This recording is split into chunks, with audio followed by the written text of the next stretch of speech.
ये 24-25 पेज का ये भी है, ये भी है। इसमें सारे लोगों का जितना अय्यार, मक्कार, गद्दार, चोर, डकैत, बदमाश, सबका नाम दुनिया जहान, ये इसके साथ साथ में तो हमेशा हमने आपको कहा है, और जहां जितना खर्च हुआ है हमने किसी से कुछ नहीं कहा। हम एक ही चीज जानते हैं कि लड़ना है तो लड़ना है, पीछे नहीं हटना है।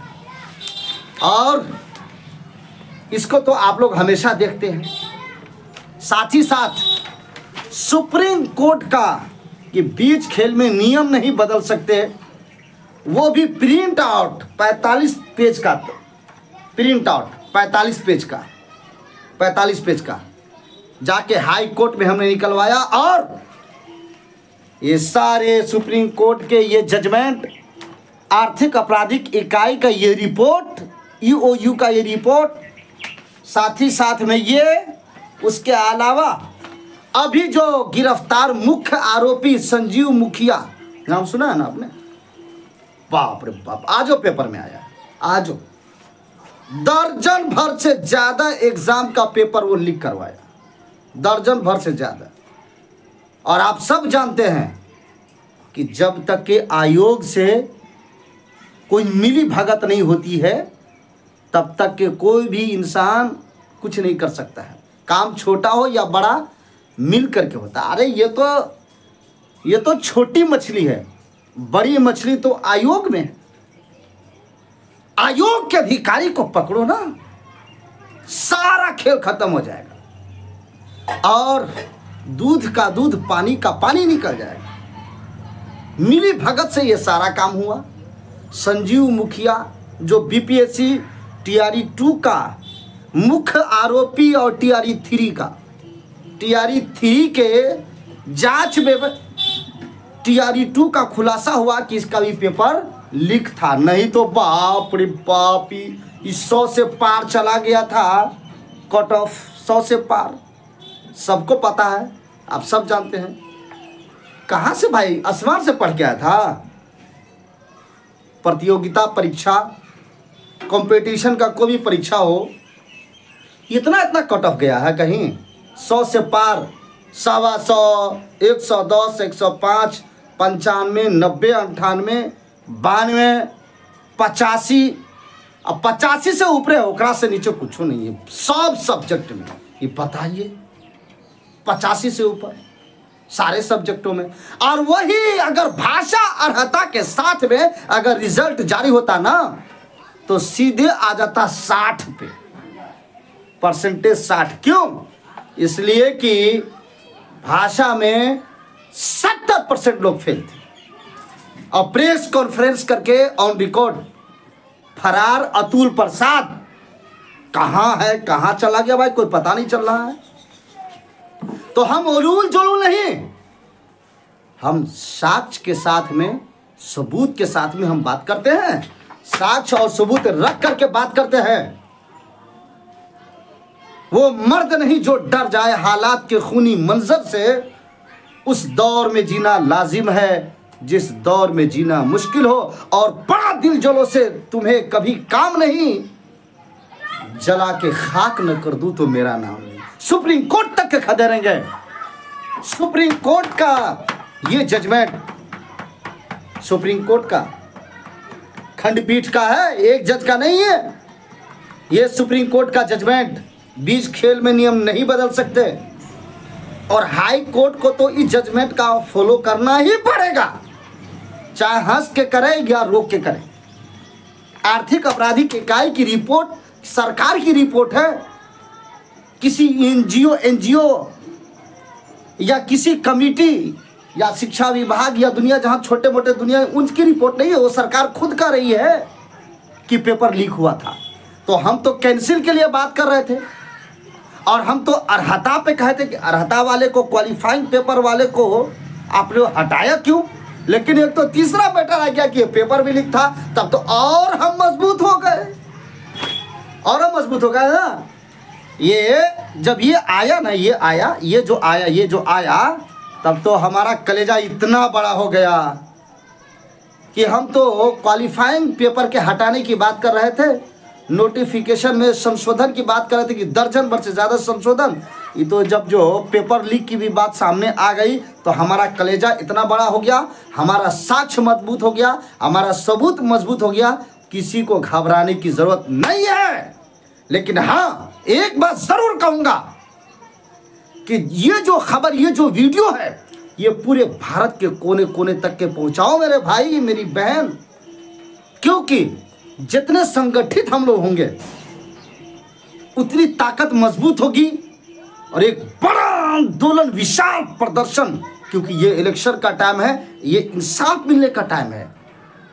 इस खबर के जरिए सारे लोग खूब दबा के शेयर कीजिए अपने अपने फेसबुक, ट्विटर, मैसेंजर, आपके पास में जितने भी ग्रुप हैं उन सारे ग्रुपों के साथ साथ पूरे भारत के कोने कोने में, खास करके एमएलए, एमपी, एमएलसी और सरकार तक के पहुंचाइए कि बीपीएससी अगर भला चाहता है तो अर्हता क्वालिफाइंग पेपर के साथ में या तो रिजल्ट दे या फिर उस एग्जाम को रद्द करे। तीसरा कोई रास्ता नहीं है। इतना याद रखिएगा।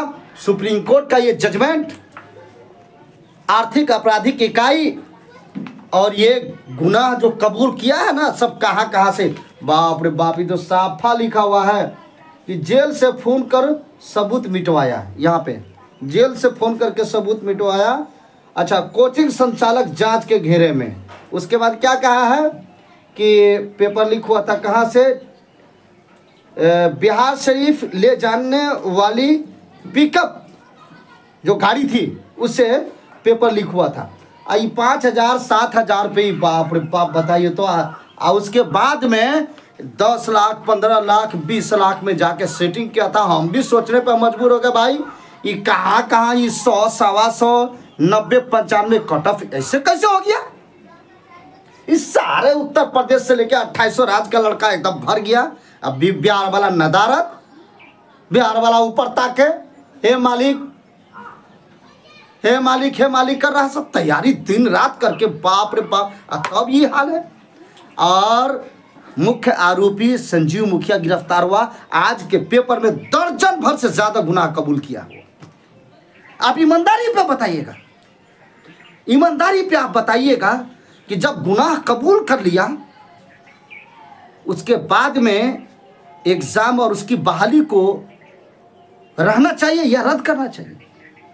बंगाल 25,000 साढ़े 25,000 शिक्षकों की बहाली को सीधा सुप्रीम कोर्ट ने निरस्त किया।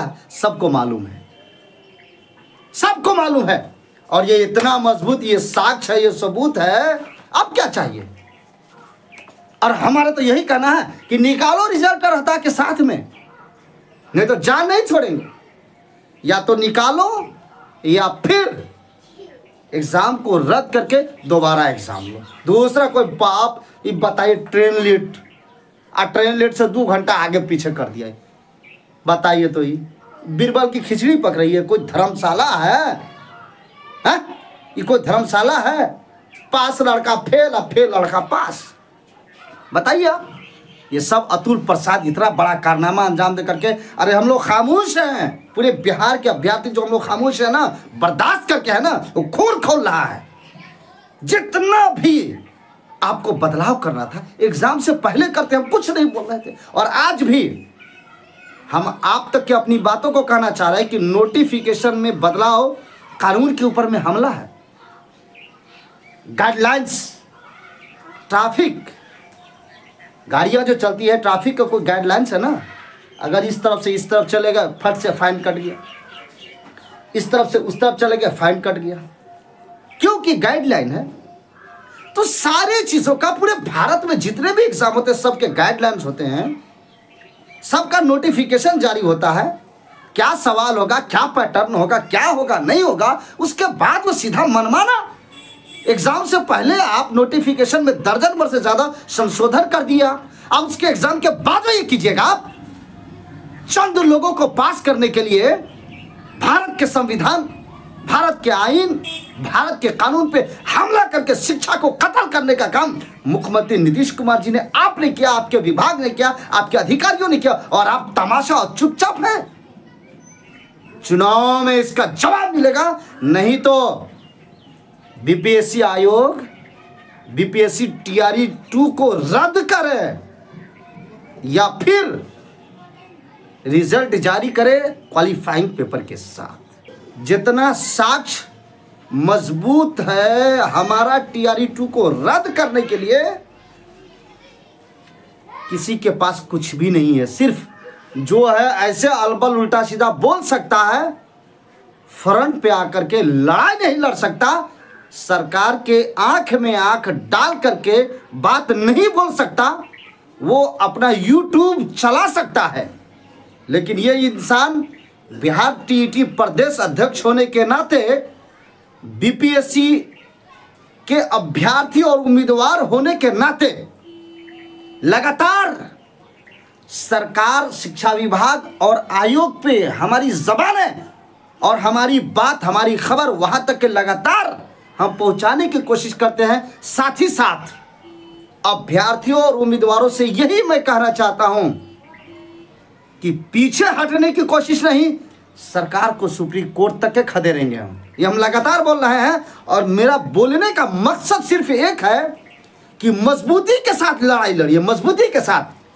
जिस तरीके से मुख्यमंत्री नीतीश कुमार जी ने बिहार के शिक्षा को, एजुकेशन को, सिस्टम को, आयोग को, तालीम को, यहाँ के विद्यार्थियों को, बिहार की संस्कृति को ऊपर में हमला करने की कोशिश किया, शिक्षा को, एजुकेशन को, तालीम को हथियाने की कोशिश किया, नापाक कोशिश करने के बाद ये दिल फट गया कि बगैर बोले हुए अब चारा नहीं है, चुप बैठ करके कुछ नहीं होगा। हाई कोर्ट में हमने सारे साक्ष्य दे दिए हैं, लेकिन आप सब जानते हैं कि कोर्ट का काम नॉर्मल होता है, पर हमारा हिम्मत नहीं टूटा, हमारा हौसला नहीं टूटा, हमारी हिम्मत जवाब नहीं दिया। हमने यही कहा है कि जहां तक हो सकेगा सुप्रीम कोर्ट तक के होगा, अकेले खदेड़ेंगे। अकेला हमने रीट फाइल किया है, किसी का सहारा नहीं लिया, किसी का सहारा नहीं लिया, किसी से 1 रुपया 8 आना तक के नहीं सहारा लिया। और हाई कोर्ट में हमने सीनियर वकील को रखा है, कोई जूनियर नहीं। साक्ष्य भी हमने दिखलाया कि ये देखिए, ये तो हम लगातार दिखलाते रहते हैं, लगातार दिखलाते हैं। ये तकरीबन